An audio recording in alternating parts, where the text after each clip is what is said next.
just say hello, something like that? Hello. My name's Vicky Roden. I'm an artist and arts organiser, and I run Project Space and Studios Fail Better in Birmingham. So I was born and brought up in Warsaw, first started studying art there, then studied in Birmingham, and then moved all the way to the other end of the 4 bus route to Rowley Regis, where I've been living for the past 12 years now. I have a multidisciplinary practice, so I use a lot of different techniques, but mainly metalwork, embroidery, but I particularly love found objects and ridiculous mythologies, particularly local mythologies. So, for example, previous projects have included working with Wednesbury Day, a multi-story, to make a range of tourist tat celebrating Wednesbury because it's 6 times older than the USA and it is Tube Town. So I have chosen the King Kong maquette by Nicholas Munro. The item is actually the maquette for the full sculpture that was commissioned in 1972 to be in the Manzoni Gardens by the Bullring. The event it was for, it was only ever supposed to be exhibited for 6 months. And in that 6 months, originally it had no barrier around it, but it was kind of loved and hated in equal measure while it was up, so people sort of didn't quite know what to make of it, but they knew that they loved it. It was actually the site of protests, so there were a couple of flying picket protesters who climbed up into King Kong's arms, put massive tools in his hands and used it as a protest against low wages. And it was weirdly iconic for how short an amount of time it stayed there. So it was offered to Birmingham Council for £2,000. They turned that down, so it was bought, I think, for nearly £3,000 by a chap who used it for his second-hand car dealership. So it became known as King Kong's car lot. And every year it would be dressed up as Santa with a sack of presents. It basically, I chose it because of how much it became beloved by the wider community and how it had such a life after the original 6-month exhibition that it was slated for. So then it got sold to a market in Edinburgh, where it stayed for several years. It got painted bright pink, it got painted tartan.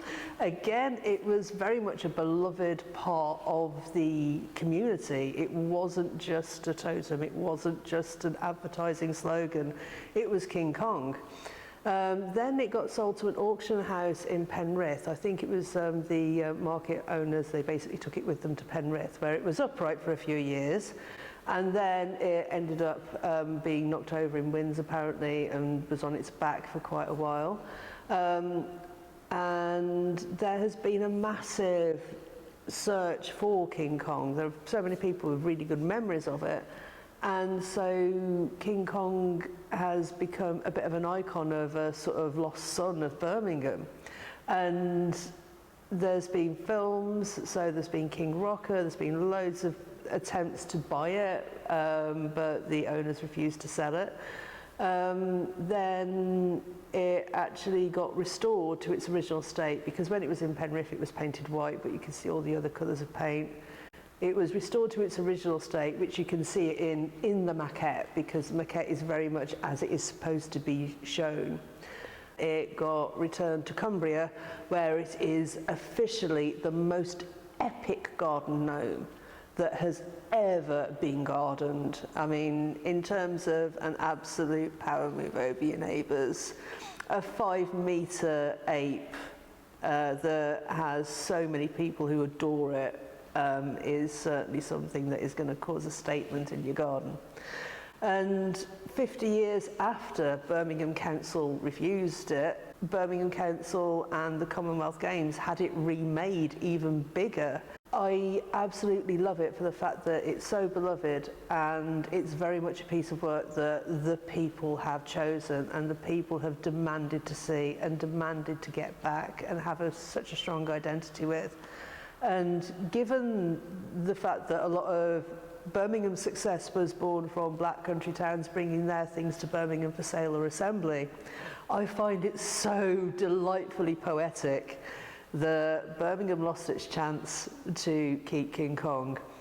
But Wolverhampton has the first seed of the idea safely for anyone to see, and I just find that such an example of kind of black country humour and black country sarcasm.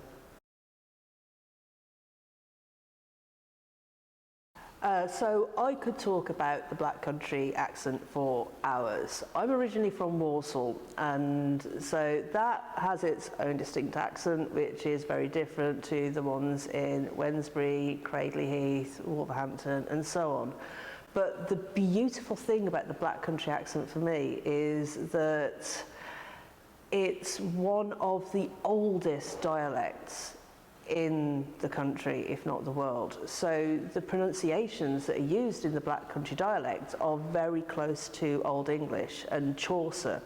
So the black country accent is the original poetry of English, and probably one of the fundamental ways that English was used in society back then.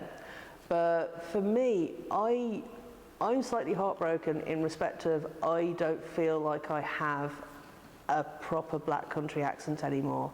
I've definitely got an accent, but it's not that delicate, lilting song that someone who has a really strong, for example, Albury accent has. If I tried to put on a black country accent, I sound like a bad extra in Peaky Blinders. And some of the words are fantastic. One of my favourite words is tranquilments, because it can mean everything from costume jewellery to the random clutter of stuff that you have in that drawer in the kitchen. Whammel for a dog. Yampy is another particular favourite of mine. So when people say yam yams, yeah, yampy is the best word in the world. It's that glorious, joyous hyperactivity and excitement, and it is bordering on a little bit too much, but it's always good-natured. And then you have things like cakey, where it's somebody who's lovely but they need a bit of help with stuff sometimes. But again, so many of the words in the black country dialect are about positive things and praising people, and I really enjoy the way that these words make you feel when you hear them. And sorry Babs, we had Babby first. So Wolverhampton Art Gallery is something that is very dear to me. It's never been a gallery that I've attended really regularly because I grew up in Walsall, and I then moved to Rowley and I studied in Birmingham. So Wolverhampton has always been a bit of a special treat of a gallery. It's something that I make the effort to go to, and they have some amazing exhibitions on. But when I was a teenager, the galleries and so on, Wolverhampton was always the cool place. It was a place that I was going to see bands and drink bad cider and that kind of thing. And having spaces like this to go to at that age and having them freely available was so vastly important because it's an equaliser. Growing up in Walsall, growing up in Wolverhampton, this level of art provision is not something that is unusual. It's something that's a standard, and you can see it in the way that people behave and think, and you can see it in the way that people regard themselves. We are worth having this work here. We are worth seeing this. And growing up working class in Walsall, it was so important to me to have those kind of facilities. So having King Kong in Wolverhampton, just one bus ride from where I live now, it's so brilliant, because I actually made a piece of work in homage to the 1972 King Kong, and actually being able to come here and see the original model and the original idea was a massive inspiration. And the fact that that was on my doorstep, the fact that I was able to access that without having to go to London and all of the expense that accrues and all of the extra effort, I was able to do my research within a bus ride of home. I didn't have to make any special efforts. I just went and saw it And that is the difference between work being made and people being inspired and people following their dreams and people feeling that it isn't for them and it isn't their place. And when we end up with a situation like that, then it's very difficult to make people enthusiastic about the world they live in. Because choblin's one of my favourite Black Country dialect words. It means crunching. So you know when you have ice in the bottom of your glass and you kind of just crunch it down, and you get some rock or something, you just crunch on it, like crunching boiled sweets and that kind of thing. Yeah, that's choblin. Especially if you do it right next to your sibling's ear with a really kind of like wet mouth, so it's kind of like mouth noise and crunch at the same time. Yeah, any kid who had siblings growing up in the Black Country will know that sound and probably be disgusted by it. That's good.